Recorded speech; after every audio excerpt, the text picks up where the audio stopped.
Gloria al Señor. Le hemos dado por título a la prédica de hoy: Tu ley está en medio de mi corazón para hacer tu voluntad. Los versículos que en un momento vamos a colocar fueron inspirados por el Espíritu Santo y descargados en el corazón del salmista David, el rey David. Y ese salmo es uno de los que más me encanta. Pacientemente esperé a Jehová y él se inclinó hacia mí, me hizo sacar del pozo de la desesperación. Puso luego en mi boca cántico nuevo y alabanzas al Señor. Mirarán esto muchos y confiarán en el Señor, nos dice el salmista. El rey David había comprobado lo que el Espíritu Santo le había permitido escribir. Y yo quisiera que en esta mañana usted me acompañara a leerlo para que se dé cuenta con qué clase de Dios se está metiendo usted. Y es un Dios que nos permite verlo y conocerlo a través de las historias y las experiencias desafiantes del rey David. Vamos a leerlo entonces, Salmo capítulo 40, y lo vamos a leer del 1 al 4 y luego saltamos del 6 al 8. Recuerde el título de la prédica: Tu ley está en medio de mi corazón para hacer tu voluntad. Lea entonces conmigo Salmo capítulo 40 del 1 al 4 y saltamos luego del 6 al 8. Léalo conmigo a la voz de 3. 1, 2 y 3. Pacientemente esperé a Jehová y se inclinó a mí y oyó mi clamor y me hizo sacar del pozo de la desesperación, del lodo cenagoso. Puso mis pies sobre peña y enderezó mis pasos. Puso luego en mi boca cántico nuevo y alabanza a nuestro Dios. Verán esto muchos y temerán y confiarán en Jehová. Bienaventurado el hombre que puso en Jehová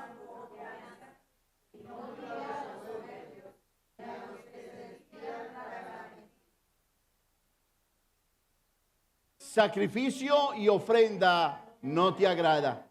Has abierto mis oídos.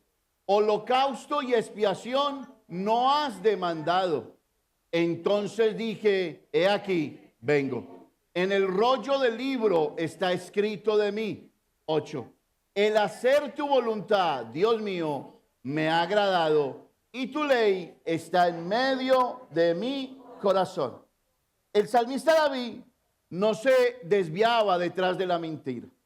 Si usted analiza el versículo 4 del capítulo 40 del libro de Salmos, nos dice: bienaventurado el hombre que no puso la mirada en aquellos que se desvían tras la vanidad y la mentira. Y es que yo creo, como pastor, que si hay algo que puede variar y cambiar la dirección de nuestro corazón en tratar de conocer la voluntad de Dios, que debiera de ser un tesoro para usted y un tesoro para mí, es colocar la mirada en aquellos que prosperan sin el Señor, en aquellos que Dios llama soberbios y mentirosos, cuando no quieren nada con Dios, sino que confían en la propia labor de sus manos, sino que confían en el propio fruto de lo que hacen. La Biblia nos dice a nosotros que el hombre no llegará muy lejos si no tiene a Dios de por medio. El salmista David nos invita a creerle al Señor. Y cuando nos invita a creerle al Señor, el salmista está considerando que el que le cree a Dios es agradado por Dios. Le agrada a Dios. Es que la Biblia nos invita a agradar a Dios. Y nos invita cuando nosotros entendemos qué es verdad y qué es mentira. Y podemos nosotros ir detrás de la verdad de Dios. La verdad de Dios es que Él nos invita a obedecerle. Pudiéramos recordar a manera del servicio de la semana pasada lo que Deuteronomio capítulo 5 versículo 33 nos decía, palabras majestuosas, palabras especiales, donde el Señor nos dice, andad en todo el camino que Jehová vuestro Dios os ha mandado, para que viváis y os vaya bien, y tengáis largos días en la tierra que habéis de poseer. Lo primero que Dios nos dice es que para poder hacer la voluntad de Dios, Dios demanda que le obedezcamos. No hay otra forma, mi hermano. Usted puede usar las formas que usted quiera, y está comprobado que cada uno de nosotros hemos fracasado cuando no hemos seguido las normativas de Dios, cuando no hemos colocado atención a lo que Dios nos está diciendo. Vuelvo y le repito, Deuteronomio capítulo 5 nos dice, andad en todo el camino que Jehová vuestro Dios os ha mandado. Y nos dice algo maravilloso, si andan por ese camino, ustedes van a vivir, y no solamente van a vivir, sino que les va a ir bien. Y cuando vayan a entrar a la tierra prometida, el Señor les bendecirá. Una sola palabra cambia cualquier escenario. Y esa palabra tiene que ver con la obediencia. Pero permítame preguntarle en esta mañana, ¿qué puede llevar a un hombre a obedecer? ¿Qué puede llevar a una mujer a obedecer a Dios?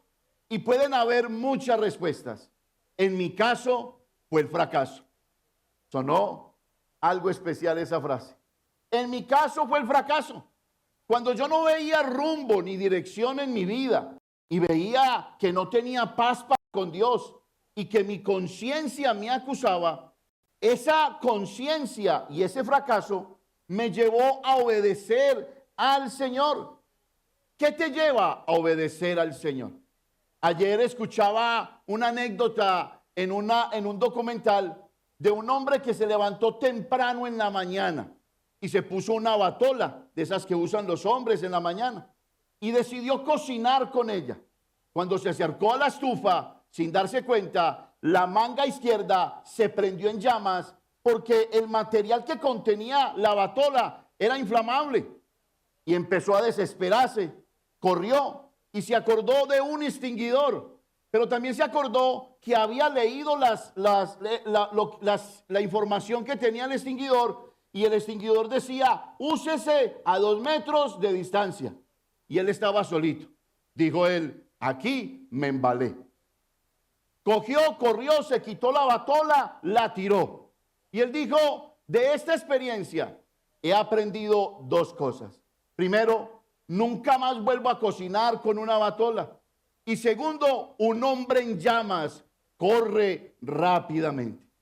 Cuando los hombres están en llamas, encendidos por su pecado, por la indiferencia que tienen contra Dios, y cuando le vienen las pruebas de la vida, el hombre debiera de ser como este hombre en llamas, correr rápidamente al Señor. Cuando usted no corre rápidamente al Señor a obedecerle, entonces usted posterga las bendiciones de Dios. Y no solamente las posterga, sino que también usted cae en el hecho de vivir una expectación de juicio, donde usted no ha sido perdonado por Dios, debido a que usted no ha ido al arrepentimiento. ¿Cómo podemos olvidar en esta mañana lo que citamos la semana pasada? Romanos capítulo 12, versículo 1 y 2, nos dice a nosotros que para aquellos que estén interesados, escúchelo bien, interesados, porque muchos cristianos quieren ignorar la voluntad de Dios, no les interesa cumplir un domingo, o les interesa sencillamente que Dios los bendiga a través de ciertos actos sacrificiales.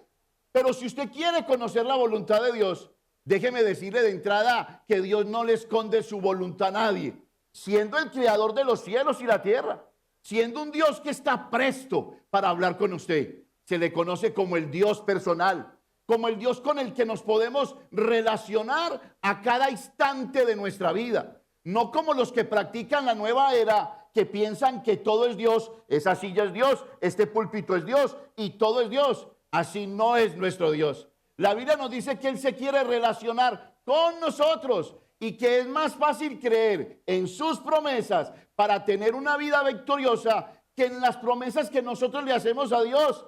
Cuando nosotros queremos decir, Señor, yo te prometo que voy a hacer esto si tú me ayudas con esto. Es más fácil creer que las promesas de Dios me van a librar de la tentación y de las dificultades y me van a dar fortaleza que creer en nuestras propias promesas. Pablo en Romanos capítulo 12 nos vuelve a recordar esta semana que para poder encontrar la voluntad de Dios es algo tan sencillo como presentar nuestros cuerpos, primero, como sacrificio vivo delante del Señor, olvidando los afanes de este mundo. No corriendo tras de lo que nos ofrece este mundo, sino corriendo tras de lo que nos ofrece Dios. ¿Qué nos ofrece Dios? Vida en abundancia. Si usted no la está viviendo, es porque usted no la quiere. Es porque usted no la ha querido aceptar. Es porque usted le corre a Dios mientras que Dios está detrás de usted. Pero también el Pablo nos recuerda que además de presentar nuestro sacrificio, nuestro cuerpo como sacrificio vivo, debemos de presentarlo como sacrificio santo. ¿Qué quiere decir? Que de una forma completa me entrego a Dios.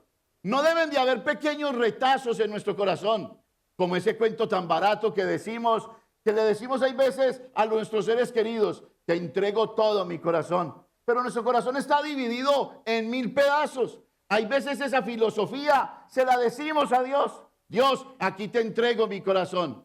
Pero ¿qué nos sucede? Ese corazón está dividido entre 1000 amores y nunca terminamos sirviéndole al Señor. ¿Por qué? Porque nadie puede servir a dos señores. A uno lo amará y a otro lo aborrecerá. Pero Pablo también nos invita, además de presentar nuestro cuerpo como sacrificio vivo, santo, debemos de presentarlo como un sacrificio agradable al Señor. ¿Piensa usted todos los días cómo agradar a Dios? Porque una oración que debe de salir de nuestro corazón debiera de ser esta: Señor, cuando nos levantamos en la mañana, no dejes que hoy peque contra ti. No dejes que maldiga tu nombre. No me permita rechazarte. Permíteme vivir para ti. Pablo nos enseña a nosotros a vivir para el Señor. Y cuando vivimos para el Señor, no se le olvide esto, cuando vivimos para el Señor, nos es fácil entender cuál es la voluntad de Dios para nuestra vida en este mundo terrenal. Pero también recordábamos la semana pasada que hay varias cosas que obstaculizan el hecho de hacer la voluntad de Dios. Mencionábamos la terquedad. ¿Lucha usted con un hombre terco en la casa? ¿Lucha usted con una mujer terca en la casa? Pues déjeme decirle que Dios lucha con nuestra terquedad y que hay veces, siendo Dios todopoderoso, no la vence. ¿Por qué? Porque Él es un caballero y no va a pasar por encima de nuestras decisiones. Usted quiere irse por allí, váyase por allí. Usted quiere irse por acá, váyase por allá. Pero recuerde, no está haciendo mi voluntad. Otra cosa que puede obstaculizar el hecho de que hagamos la voluntad de Dios son la influencia de otras personas. ¿Cómo nos influyen las personas?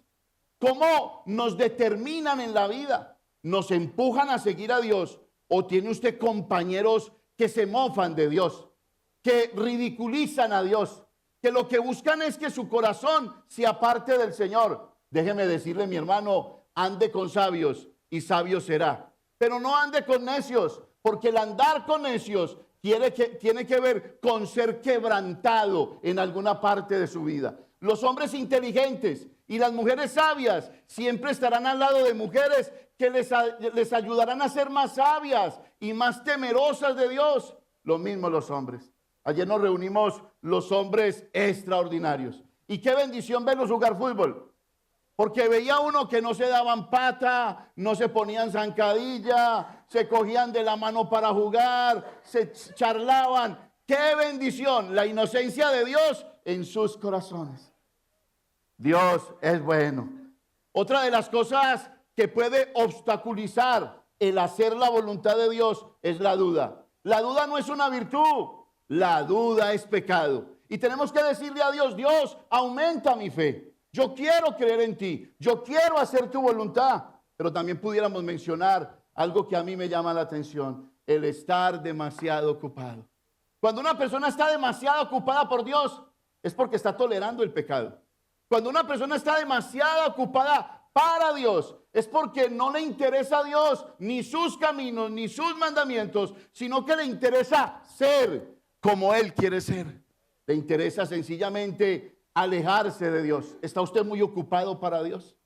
Es una persona que cree que tiene poco para darle a Dios. Es una persona que los afanes de este mundo le roban la comunión que debe de tener con Dios. Mi hermano, no vaya en esa dirección. Dios es generoso y Dios es bueno. Dios le dará mucho más de lo que usted piensa que el mundo le puede dar, porque Él es grande y misericordioso. Las bendiciones de Dios no se comparan a lo que este mundo da. Lo que este mundo da es pasajero, pero lo que Dios da permanece para siempre.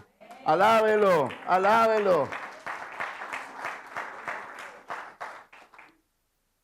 No se deje enrollar por el pecado. Es tan fácil conocer qué es pecado, y más para los creyentes. Es tan fácil entender qué es pecado. Si usted se mete detrás de estas cosas que pueden alejarlo de la voluntad de Dios, la Biblia lo llama pecado. Y el pecado endurece nuestros oídos. El pecado endurece la visión que tenemos de Dios. El pecado endurece el conocimiento que debiéramos de tener de Dios y cauteriza la confianza que debiéramos de tener en la palabra de Dios. No viole los principios bíblicos. No viole las leyes de Dios. El violar de las leyes de Dios equivale, mi hermano, a que esas mismas leyes nos van a juzgar. Nos van a juzgar. Me encanta cómo termina Salmos capítulo 40, versículo 8. Si me lo pueden proyectar, por favor.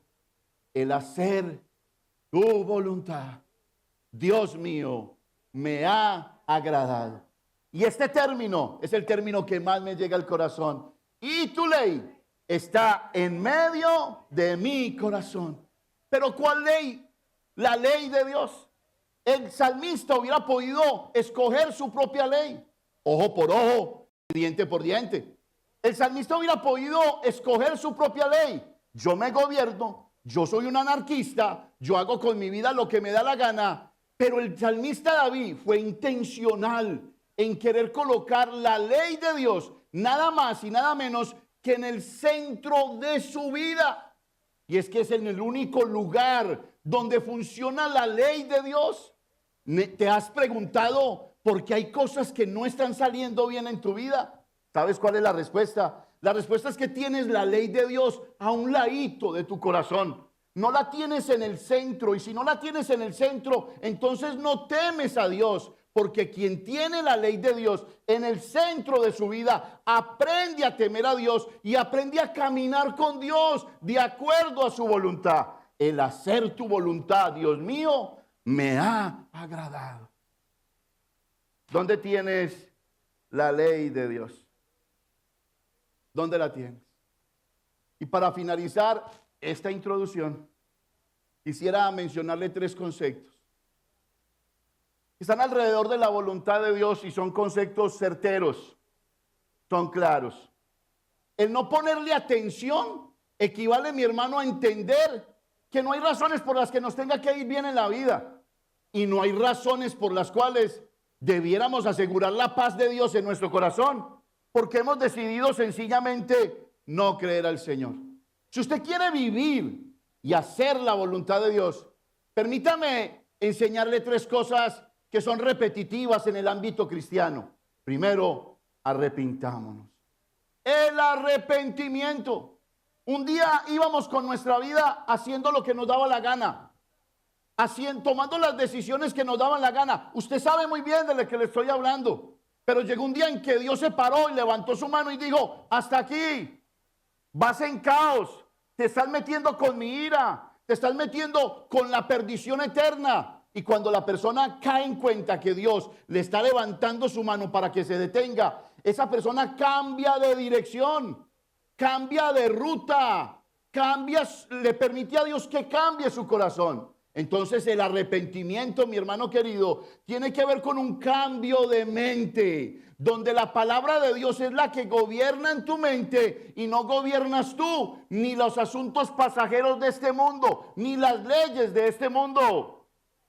Cuando usted se arrepiente de corazón, usted cambia la ruta de valores de su vida. Recibe los valores del cielo y desecha los valores de la tierra, que no son nada parecidos a los valores de Dios.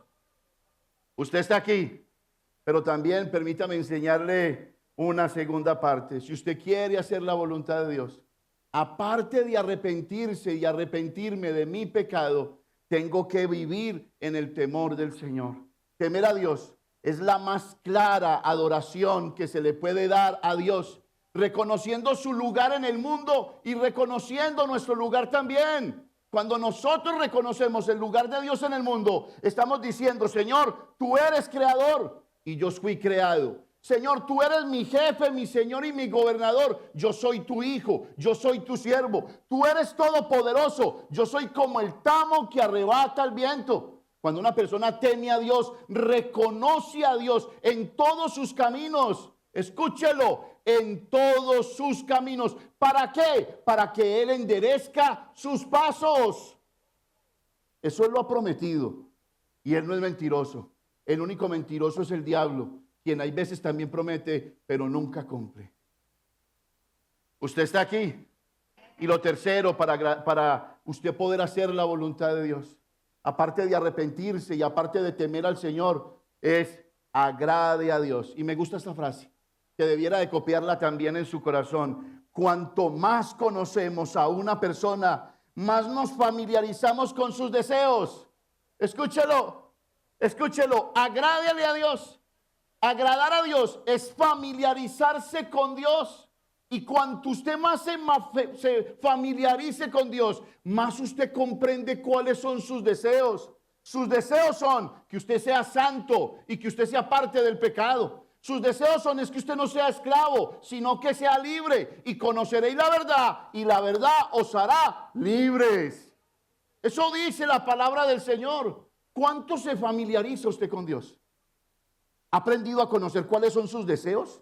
Porque Dios está lleno de deseos buenos, no baratos, de deseos buenos, deseos donde Él dice: quiero bendecirte. ¿A partir de qué? De tu obediencia, de que te entregues de corazón. Eso está diciéndonos la palabra del Señor. Hoy recordamos entonces que para poder yo agradarle a Dios, tengo que aprender a deleitarme en sus caminos. Es entender que sus caminos no son gravosos, que lo que me pide, me lo está pidiendo porque me lleva rumbo a la libertad, porque me está pidiendo lo que me pide, está guardando mi corazón.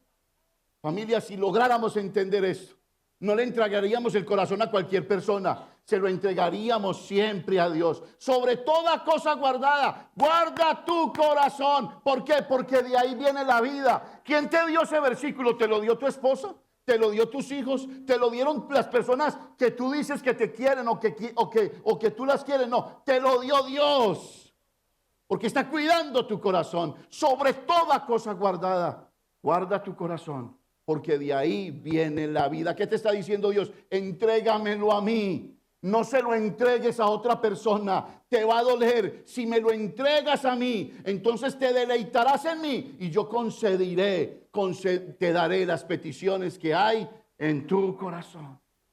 Usted está aquí, alábelo, alábelo. Ahora permítame entrar, esta fue la introducción a manera de primer punto. Permítame entrar al segundo punto de la semana pasada, que no lo terminamos. Y vamos a colocarlo aquí como subtítulo, por favor.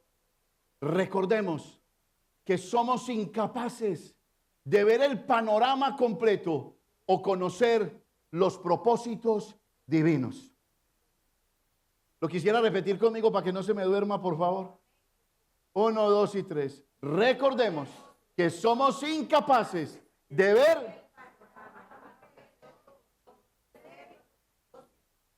Hermanos, ¿quiénes de aquí se pueden adelantar al futuro? Nos encantan esas películas de Volver al Futuro 1, 2 y 3. No sé si las conocen. donde pudiéramos adelantarnos y decir, la decisión que tomamos hoy, quisiera ver cómo me va más adelante, a ver si me puedo devolver. Tal vez muchos aquí piensan devolverse en su matrimonio. Tal vez muchos aquí piensan devolverse en lo que han podido hacer con sus finanzas. La realidad es que no existen películas divinas para nuestra vida que nos permitan ver el panorama por delante. Mas el justo por la fe vivirá. Cualquier decisión que tome usted le va a impedir mirar qué viene por delante. Y como usted no conoce el futuro, como usted no sabe qué le depara, le es importantísimo confiar en Dios, que sí lo conoce. Él ya vivió el día de mañana, aunque usted esté viviendo el día de hoy. Permítame decirle en esta mañana que en la Biblia hay varios personajes que no entendían esta realidad, que se desesperaban en su carácter, se desesperaban por conocer el futuro, y Dios les había prometido en el presente que les iba a bendecir, pero de acuerdo a su voluntad, no a la de ella. A ver, llamemos en esta mañana a nuestra amiga Sara. ¿Qué le dijo Dios? Te voy a bendecir. Señor, pero soy estéril. Te voy a bendecir. Yo fui el que creé ese vientre. Yo te voy a bendecir. Listo, Señor.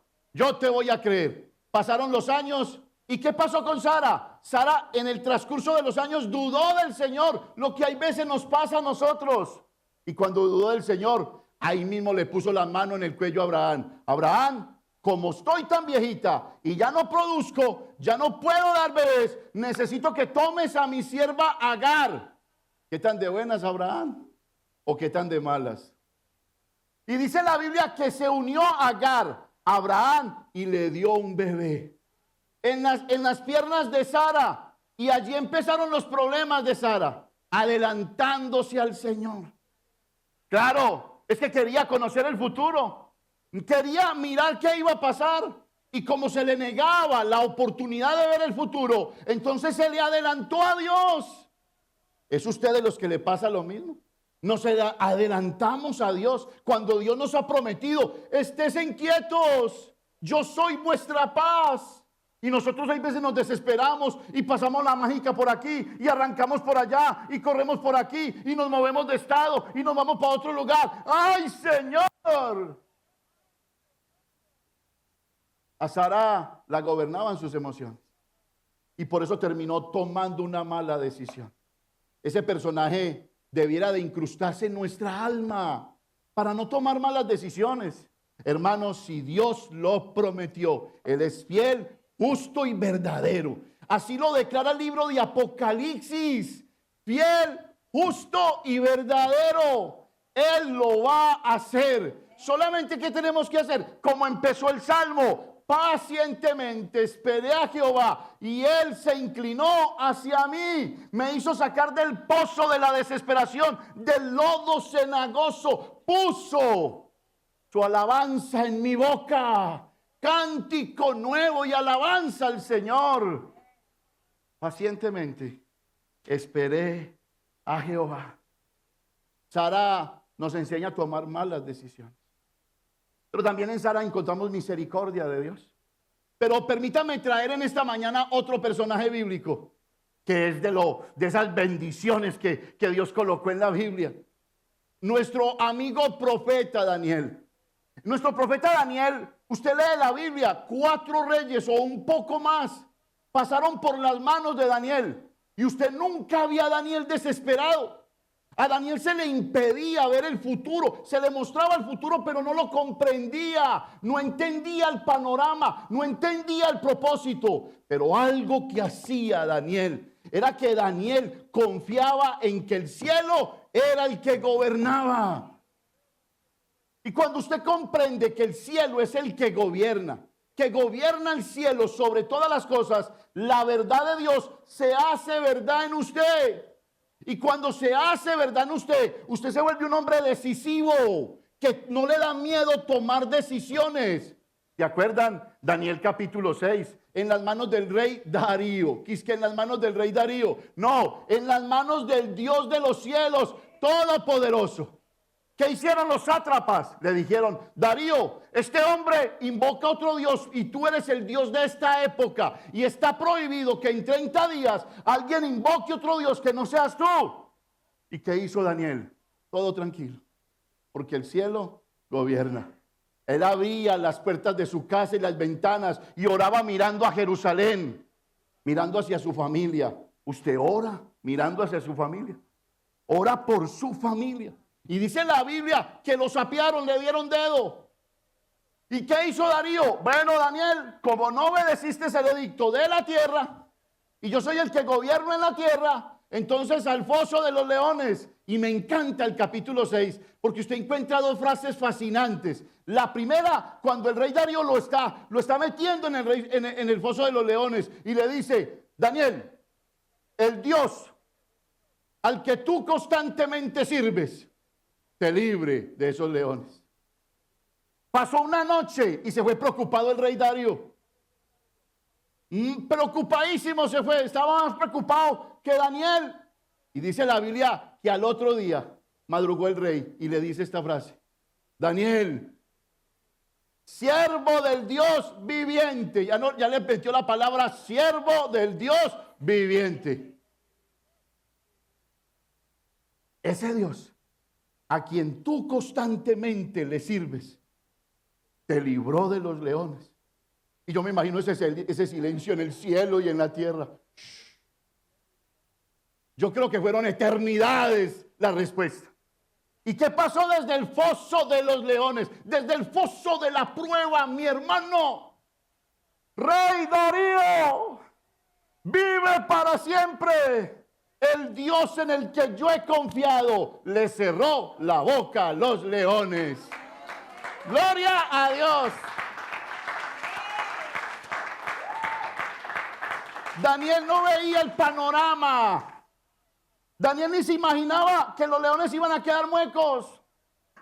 Ni se lo imaginaba, pero Dios ya lo había escrito.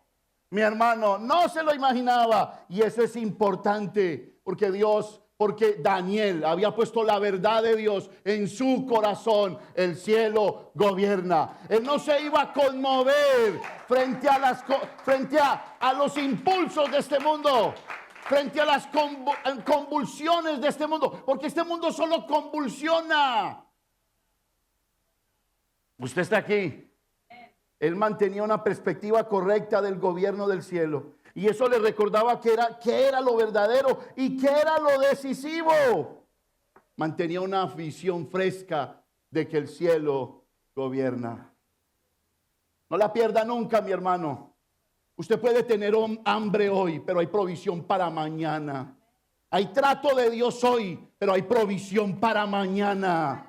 Porque Él ha jurado y lo ha prometido. No he visto justo desamparado, ni su descendencia que mendigue un pedazo de pan. Usted está aquí. Por eso, cuando Dios le pida algo y sea descabellado, no dude en hacerlo.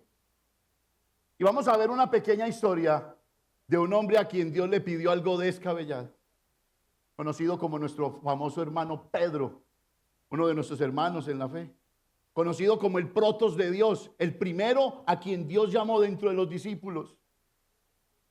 Y Dios lo llama, y lo llama de una forma espectacular. ¿Sabe por qué? Porque conocía su corazón. ¿Qué oficio tenía Pedro? Era pescador, pero dentro de su corazón tenía otro oficio. Pedro se moría por servirle al Señor. Pedro podía haber hecho parte de aquellos discípulos que habían sido rechazados por los rabinos de la época, porque no fue declarado un bar mitzvah, un hijo del mandamiento. Y cuando tenían que aprenderse el Pentateuco, seguramente fracasaban. Y cuando llegaba el examen ante los rabinos lo echaban y vivían decepcionados por dentro. Pedro quería servirle a Dios de otra manera, pero no había podido encontrar la voluntad de Dios. Pedro amaba a los demás. Pedro quería que los demás no sufrieran. Pedro quería darle a los demás lo que él tenía, lo poco, lo mucho, pero no encontraba cómo hacer la voluntad de Dios. y se dedicaba a la pesca. Y Dios le pide algo descabellado. Por eso, mi hermano, cuando Dios le pida algo que sea descabellado, no duden en hacerlo. Lo descabellado para Dios tiene lógica. No es que lo va a poner a voltear a usted y lo va a tirar a la jura, como si usted no valiera nada. ¿Sabe? Y permítame decir esto, y ojalá Dios le cuide su corazón. La semana pasada tuve una conversación con unos hermanos muy lindos de la iglesia. A compartir salí con ellos. Muy buenos, una bendición. Y en medio de todo lo que nos dolía a todos, porque hablábamos y abríamos nuestro corazón, uno de ellos dice, aquí está la cosa como mala, como difícil. Me están proponiendo trabajo en otro lugar con todos los fierros. Todos los fierros puestos sobre la mesa. ¿Usted entiende qué es todos los fierros? Con todos los juguetes. Todo. Y el otro hermano le dice, hermano, usted no ha considerado que Dios lo trajo aquí con propósito. Que Dios viene alimentando su corazón. Que Dios le viene dando palabra a su corazón. No se mueva. Dios le estaba haciendo una petición a través de este hombre descabellada. Si es que yo lo que necesito es economía. Yo lo que necesito es salir adelante. No, mi hermano, usted necesita creerle a Dios. Usted necesita confiar en Dios. ¿Qué dice la Biblia? Confía en mí, yo haré. Yo te abriré puertas que nadie puede cerrar y cerraré aquellas que nadie puede abrir. Ese es Dios. Y me imagino a este personaje cuando Dios le hace esta invitación. Ah, Señor, yo ya no quiero pescar. Es que había estado pescando toda la noche. ¿Cómo así, Señor? Y resulta que la Biblia nos dice que Jesús se metió en la barca de Pedro.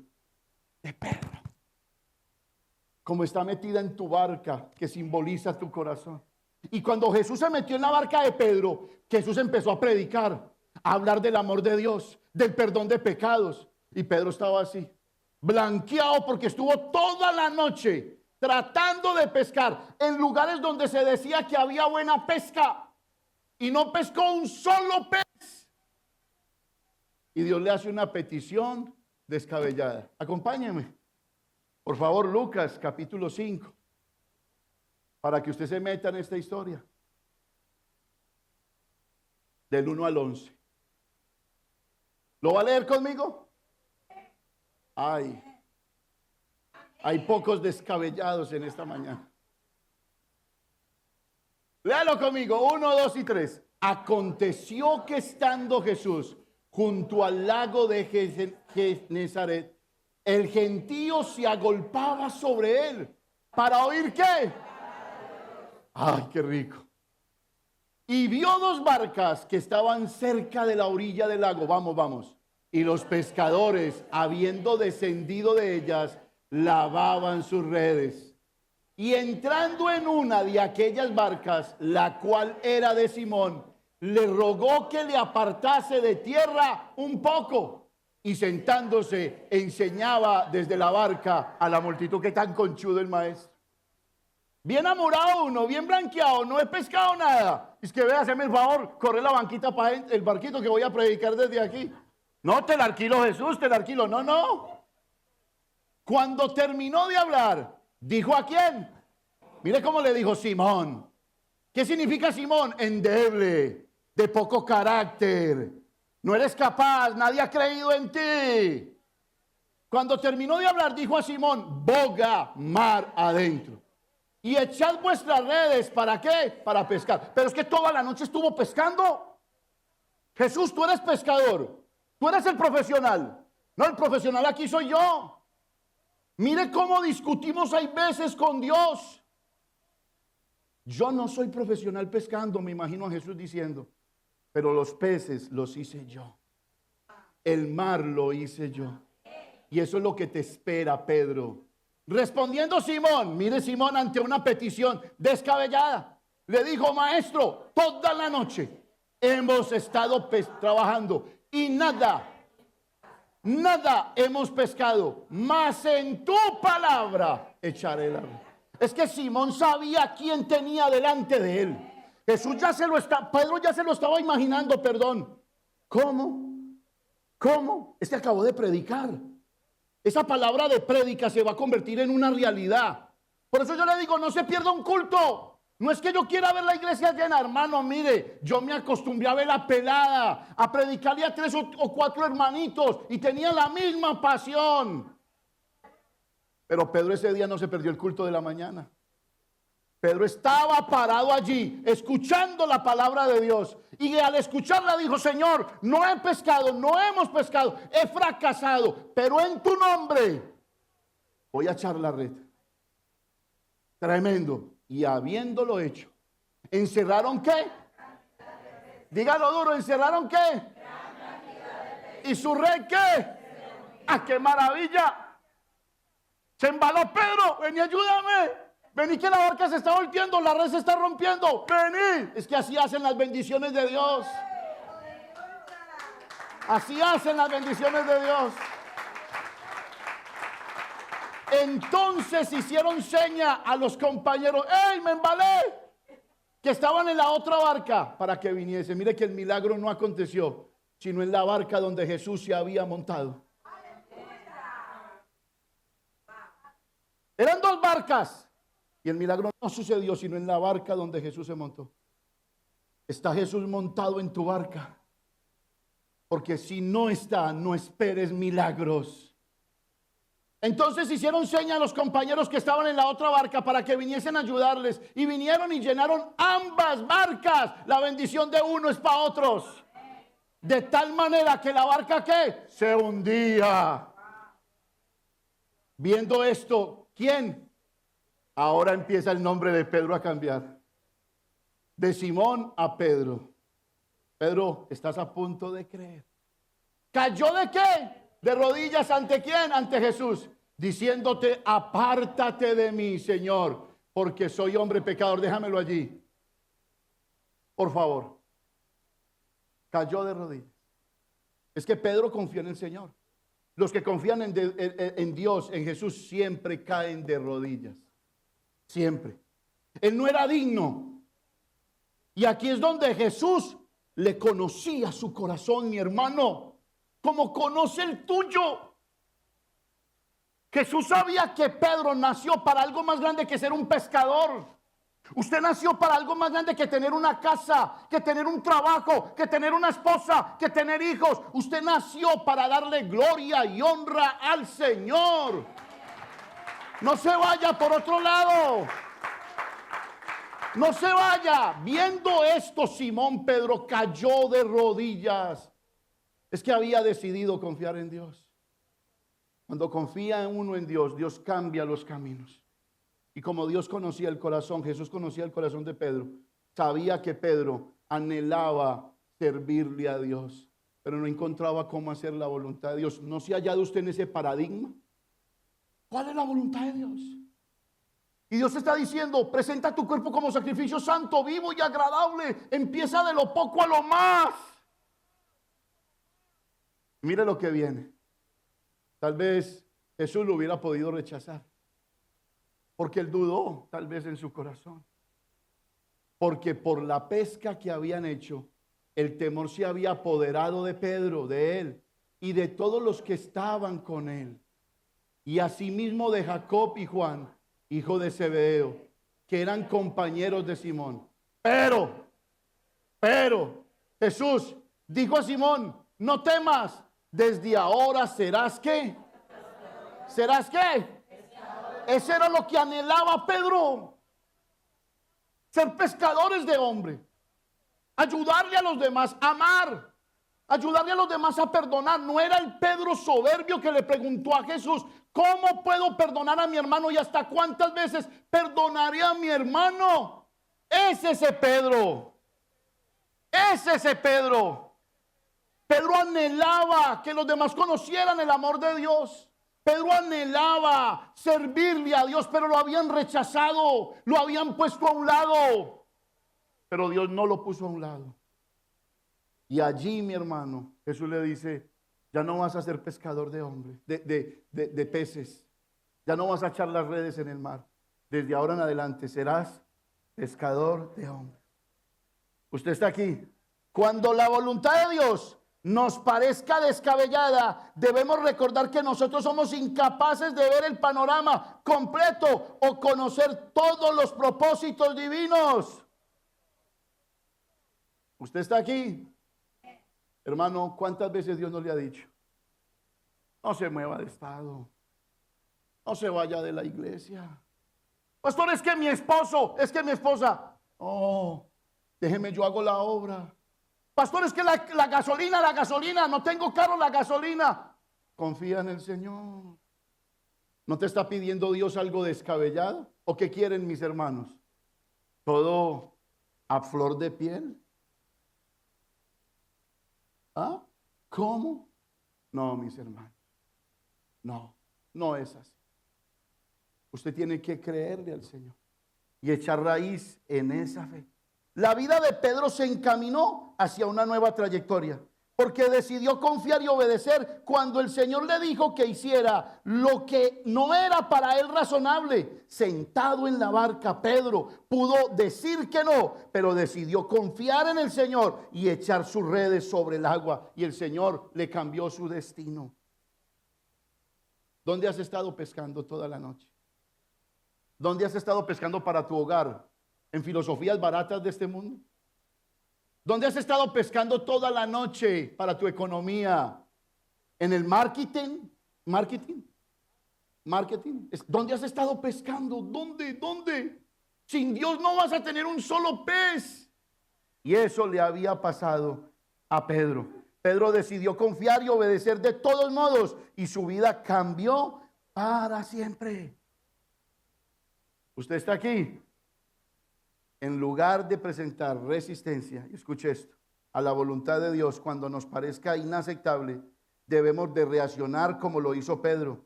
Nunca debemos de subestimar lo que el Señor puede hacer en nuestra vida como resultado de un pequeño paso de obediencia.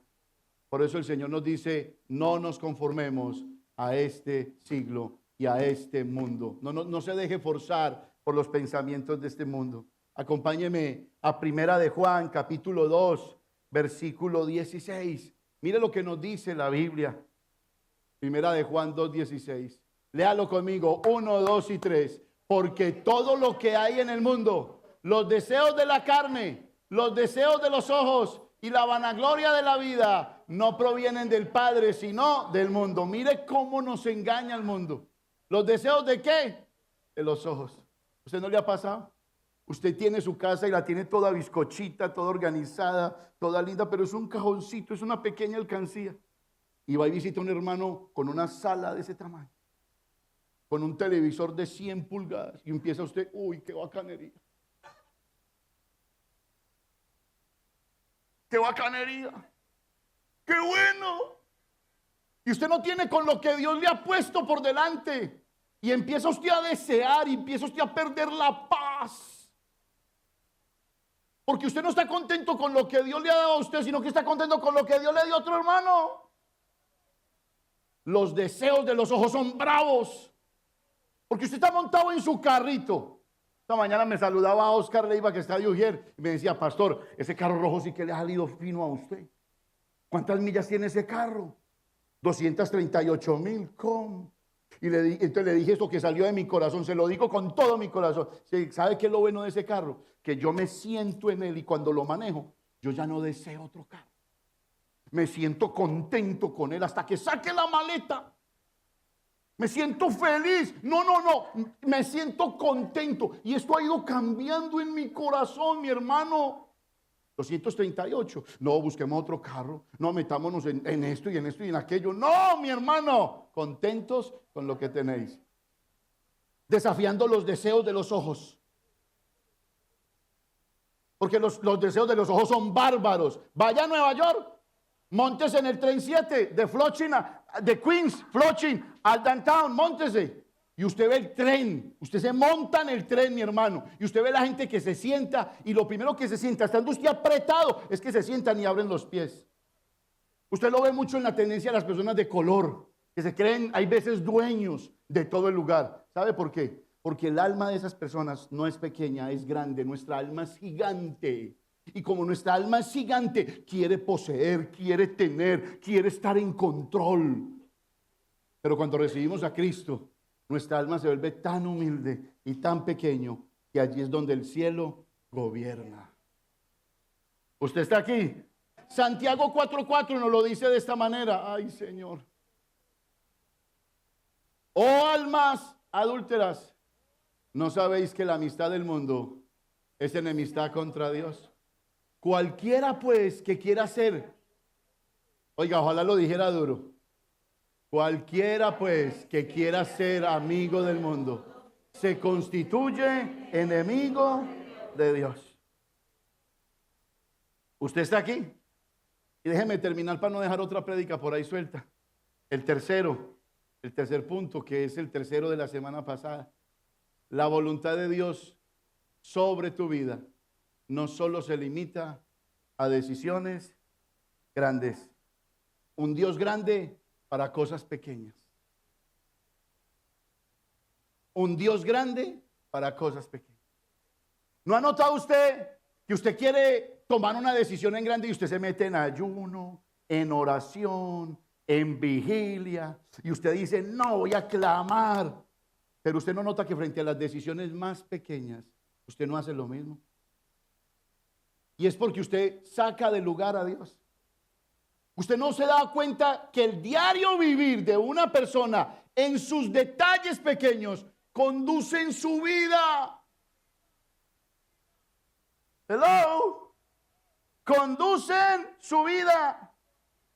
Y es tan sencillo como esto. Dios en la Biblia, que dividió el mar en dos, que acabó con el ejército egipcio, que hizo cosas grandes, que hizo retrasar en un día por 12 horas. Le interesan las cosas pequeñas y nos las enseña. Y a través de las pequeñas encontramos el hacer su voluntad. Mire, acompáñame a Primera de Tesalonicenses 5, del 16 al 18. Y Pablo allí nos enseña 3 cosas pequeñitas que pasamos por alto y es la voluntad de Dios. Mira lo que dice: 1, 2 y 3. Estad siempre gozosos. ¿Cada cuánto? ¿Cada cuánto? Gozosos es gozosos. Aún en las cosas más aburridoras de la vida. Allí donde usted está solo, allí donde usted no tiene amigos, allí donde hay una economía mala, quebrantada, allí donde no hay nada. La Biblia me está diciendo, lo primero que tú tienes que hacer, y que es sencillo, es, dice, ¿qué? Estar siempre gozosos. Gozosos, Dios conmigo. Dios conmigo. Este es el día que hizo el Señor. Dios conmigo. Dios proveerá. Dios es bueno. Dios no se ha ido de vacaciones. Dios está conmigo. Es que no es una declaración positiva. Es lo que dice la Biblia. Y nos enseña otra cosa sencilla. Pequeños detalles. Orad sin cesar. ¿Qué me está diciendo Dios? No pierdas la comunión conmigo. Me interesa compartir contigo. Me interesa tu vida. Orad siempre, dice la Biblia, sin cesar. Y dice y mire lo que viene. Dad gracias en todo, porque esta es la voluntad de Dios para con vosotros en Cristo Jesús. ¿Qué me está diciendo sencillamente? Oren. Gozoso siempre, interesado en los detalles pequeños. Y nos está diciendo, den gracias a Dios en todo. Es que una persona agradecida, escúchelo, enciende las virtudes de su alma. Se mantiene activo. Señor, ¿qué hay que hacer?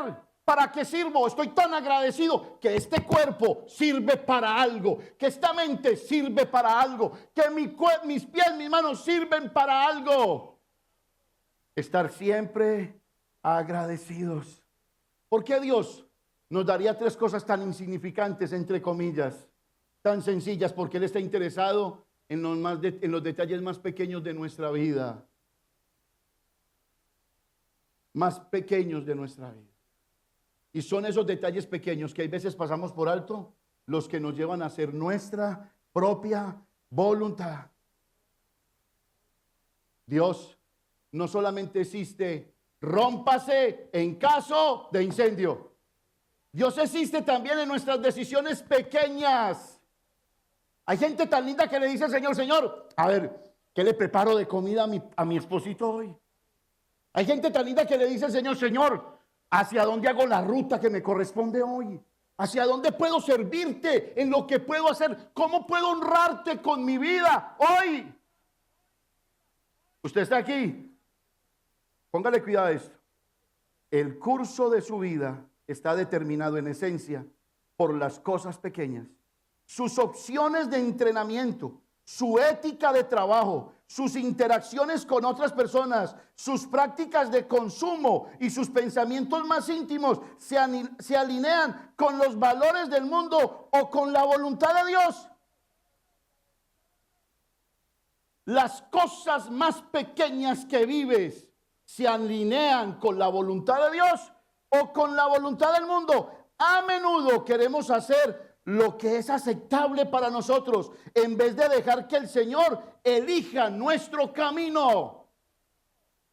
¿Usted está aquí? No se le olvide esto, mi hermano. Por tanto, hacemos situaciones como por ejemplo en las que descuidamos nuestra relación en detalles pequeños con el Señor. Detalles como tan fáciles. Cuando Dios te dice perdona y tú dices perdonar. Sí, perdona, porque perdonar es un mandamiento. Y tú dices no, perdonar. No, ¿sabe qué, Señor? Permíteme colocar un billete de mayor fracción en la bandeja de ofrendas y de esa manera termino con tu enojo. Permíteme negociar contigo, Dios, permíteme negociar. No, te estoy diciendo que perdones. Que por medio de mi voluntad, por medio de mi amor, de mi poder, perdona.